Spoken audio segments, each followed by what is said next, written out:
Morning students and welcome to English education. Today I'm just going to revise a chapter of class 9 just because we are going to take examination. So उसके according हम लोगों को chapter को revise करना चाहिए. We have completed so many chapters and for your better result examination I have to revise the chapters क्योंकि ज्यादा नहीं बेहतर आपको जानना है. तो जो चैप्टर्स हम लोगों ने पढ़ा है उसको I am just going to revise it till जो चैप्टर्स एग्जाम्स में आ सकते हैं उसके अकॉर्डिंग. ठीक है, तो उस बेसिस पे पहले तो हम लोग शुरू करेंगे revision. Keep in mind one more thing, आप लोग को जो चीज ध्यान में रखनी है. I am just going to revise the chapter, hear it carefully. Summary अभी मैं बताऊंगी, उसको ध्यान से सुने. चैप्टर को जो एक्सप्लेनेशन था उसको ध्यान से सुने. अगर सब्जेक्टिव है तो it's different, but if it is objective, chapter के 20 से क्वेश्चन रहेगा. You have two answers through that in the middle of this chapters.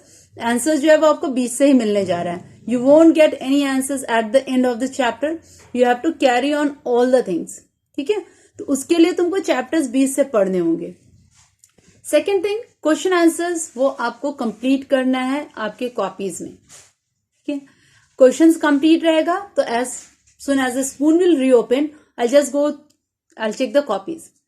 And how would I know that you are going through the chapters or not? But you have to just write on the comment, yes, I have completed, I have written of class 9th. इस chapter के end में write on there, yes, it's complete ma'am, I have done or not. If you are having any problem, write down that too. ठीक है, कि हाँ ये चीज नहीं समझ में आ रहा है, इसका आंसर क्या होना चाहिए. If you'll write, then I can answer you. Am I clear? I hope so. So let me begin with this chapter again. This is the second time explaining. I have explained you line by line with word meanings and all that. And this time I'm just giving you the summary in the explanation. And then I'll explain you the question answers too. ठीक है, तो उसके लिए आपको पढ़ना है और आप एग्जाम्स में आपको कैसे बेहतर करना है वो आप बेहतर जानते हैं. चैप्टर्स पढ़िए, अभी मैंने बताया चैप्टर्स पढ़िए, line by line go through it, question answers कीजिए, give a comment that you have completed, ताकि वी विल श्योर कि आपने कंप्लीट कर लिया, आपको एग्जाम्स में अच्छे मार्क्स आ सकते हैं. ठीक है, तो for that, for your benefit I am just revising it again. First chapter जो हमारा है, the lost child of your book moments, class 9. ठीक है, इसमें क्या चीज दिया हुआ है. एक बच्चा जो कि मेले में जा रहा है. कौन सा मेला था, स्प्रिंग सीजन शुरू होता है, स्प्रिंग का मेला लगा हुआ है. स्प्रिंग सीजन के स्टार्टिंग में there is a festival of spring, तो वसंत वाला जो मेला होता है वो लगा हुआ है. द नैरो विंटर लेन्स खत्म हो चुके हैं. बच्चा जो था सब फेस्टिव मूड में है, फेस्टिवल वाले मूड में है, और सारे लोग जो था वो मेले की तरफ जा रहे हैं. एक बच्चा भी अपने पेरेंट्स के साथ में जा रहा है. Look at here.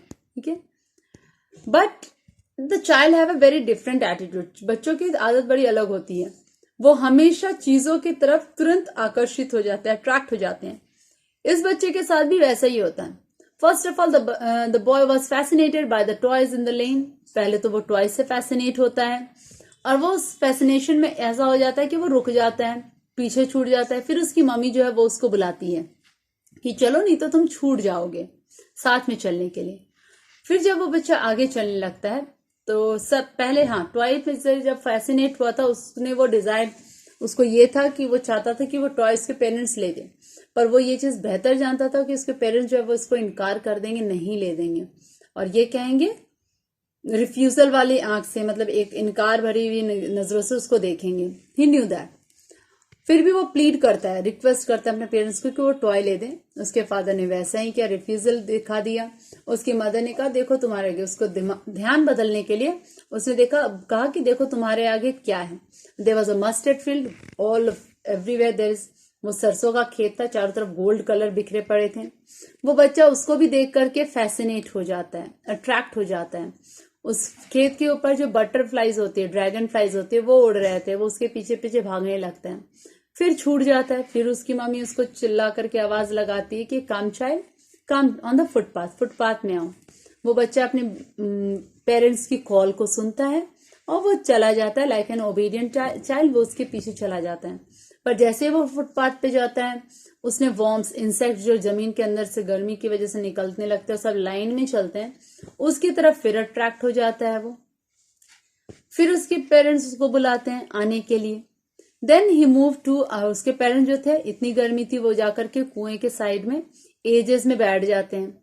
वहां पे ट्रीज था, ग्रोव देवर ऑल ओवर, वहां पे बहुत सारे पेड़ थे, सारा छाया था, तो वहां पे कुआं के साइड में चलते चलते थक गए, तो वो जाकर के बैठ जाते हैं, बच्चे को बुलाते हैं। वो बच्चा वहां आता है और वहां पे जो ग्रोव पेड़ था उसके उसमें से फ्लावर्स के पेटल्स गिर रहे थे, पंखुड़ियां गिर रही थी, वो अपने हाथ में कलेक्ट करने लगते हैं। तभी उसको एक कूइंग ऑफ बर्ड सुनाई देती है, बर्ड की आवाज सुनाई देती है, कूइंग बर्ड की आवाज। अब वो और किसी की नहीं, डव की थी, डव बर्ड की थी। वो उसको देख करके जोर से पेरेंट्स को चिल्लाता है, देखो देखो डव है। और इस एक्साइटमेंट में वो ये भूल गया कि उसके हाथ में पेटल्स थे, पंखुड़ियां थी।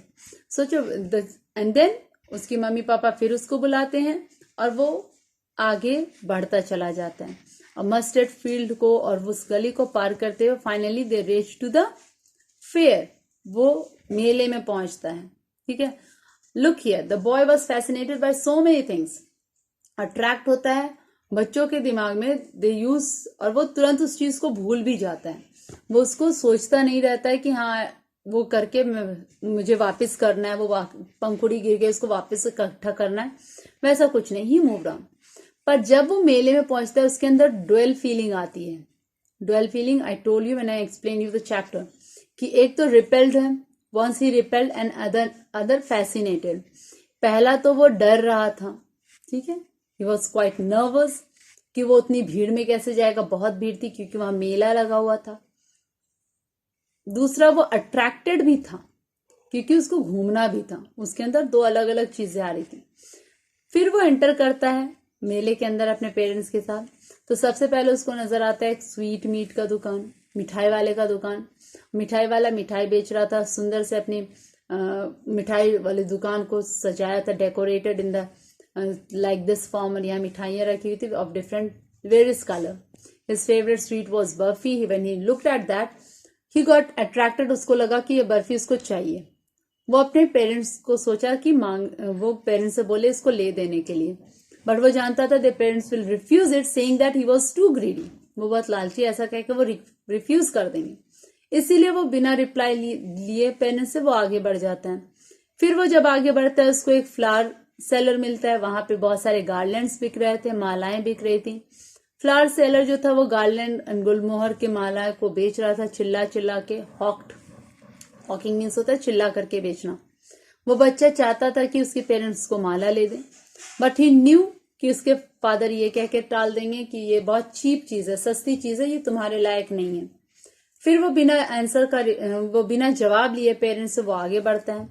When he moved on he saw a pole, एक पोल के में एक बंदा जो है वो बलून्स बेच रहा था, कलरफुल बलून्स। ठीक है, उस बलून को देख करके ये सोचा कि वो पेरेंट्स को लेने के लिए बोलेगा।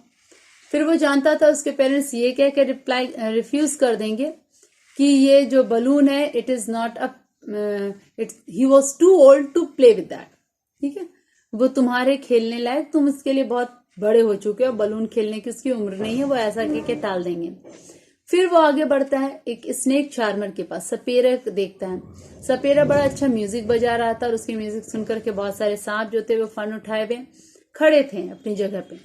अब वो चाहता था कि वो इस आवाज को भी सुने, पर ही न्यू कि उसके फादर ये कह देंगे कि ये फॉरबिडन है, तुमको ऐसी म्यूजिक सुनना सख्त मना है, ये सही नहीं होता है।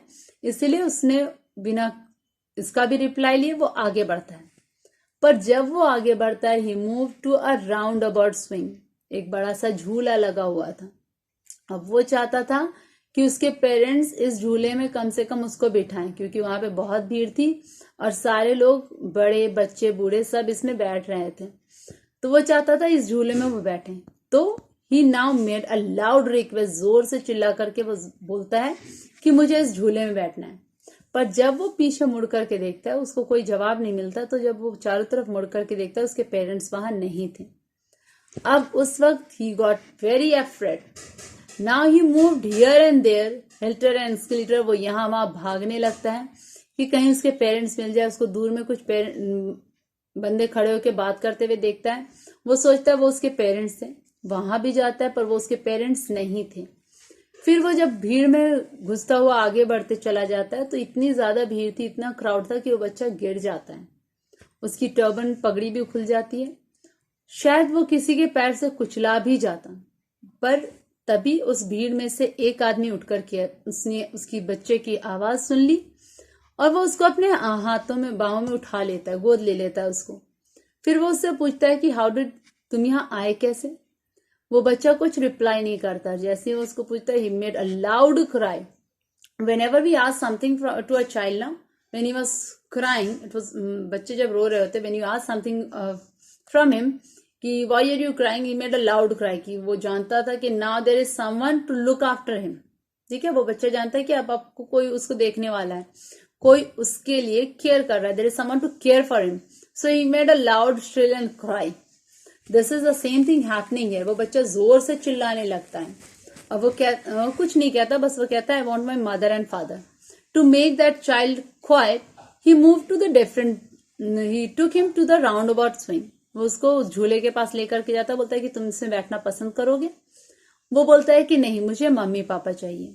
Then he move towards the snake charmer and he asked कि तुम ये म्यूजिक देखो कितनी अच्छी है, तुम्हें अच्छी लगेगी, तुम ये सुन लो। तो अपने कानों में उंगली डाल लेता है। He said, no, I just want my mother and father.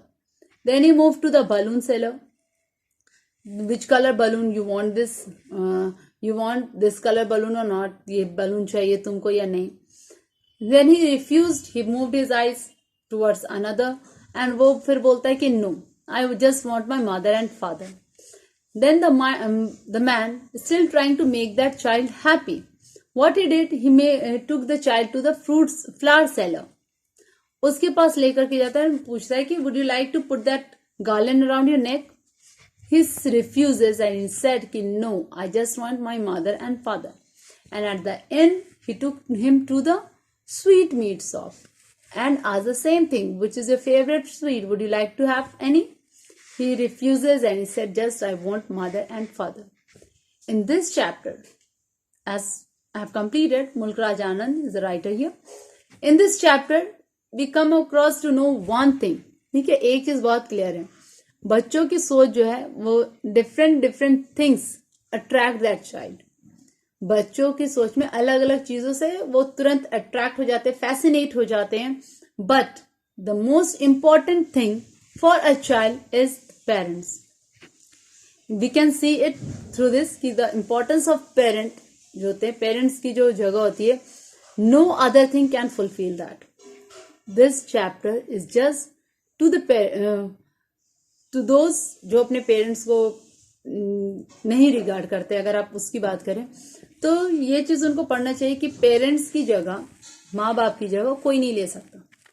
बच्चा जो चीज की डिमांड करता है, जो चीज को चाहिए होता है, वो सब कुछ उसको वापस मिल रहा है, but he refuses because he know कि उसके लिए पेरेंट्स क्या है।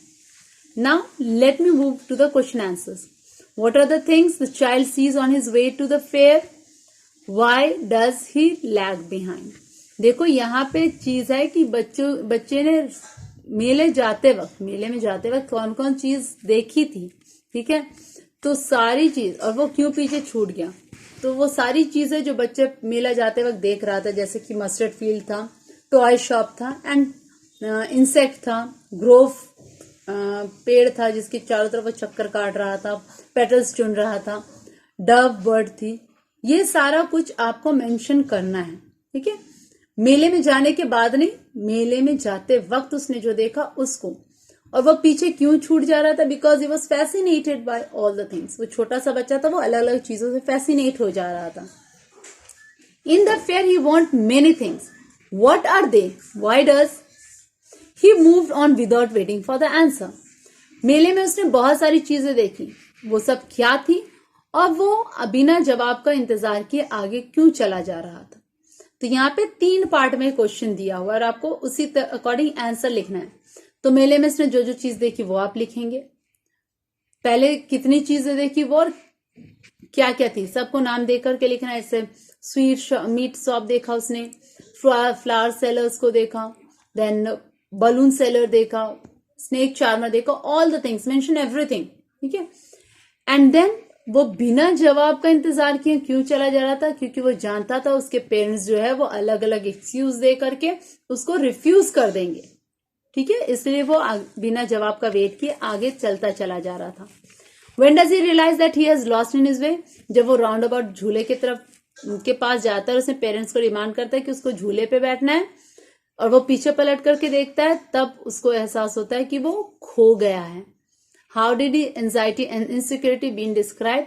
जब वो इधर उधर भागता है ना, कैसे उसको पता चला कि अब वो इनसिक्योर है, उसको बचाने वाला कोई नहीं है, वो डर जाता है। कैसे पता चलता है? जब वो जोर से रोता है और इधर उधर भागने लगता है in search of his parents, ठीक है। Why does the lost child lose interest in the things that he wanted earlier? वो चीजों को में इंटरेस्ट क्यों खो दिया? बिकॉज ही न्यू कि उसके पेरेंट्स के अलावा और कोई नहीं चाहिए। अगर पेरेंट्स नहीं रहेंगे तो वो ये सारी चीज उसको लेकर के दे सकते हैं, but if they are not with him he can not do, he won't have anything in his life. वो जानता था पेरेंट्स के इम्पोर्टेंट को। what do you think happened in the end? Does the child find his parents? देखो ये answer तुमको खुद से लिखना है। आपको क्या लगता है कि उस बच्चे ने अपने पेरेंट्स को ढूंढ लिया होगा आखिरी में? हाँ या ना? Think and write. And as far as I'll talk about the answers. I'll check it when we'll meet in the school. आप तब तक अपने क्वेश्चंस को कीजिए and I'm repeating. Write on the comments so that it's for me. I'll make myself confirm कि हाँ आप chapter समझे, आप पढ़ लिए हैं, ठीक है। Children, take care. Goodbye.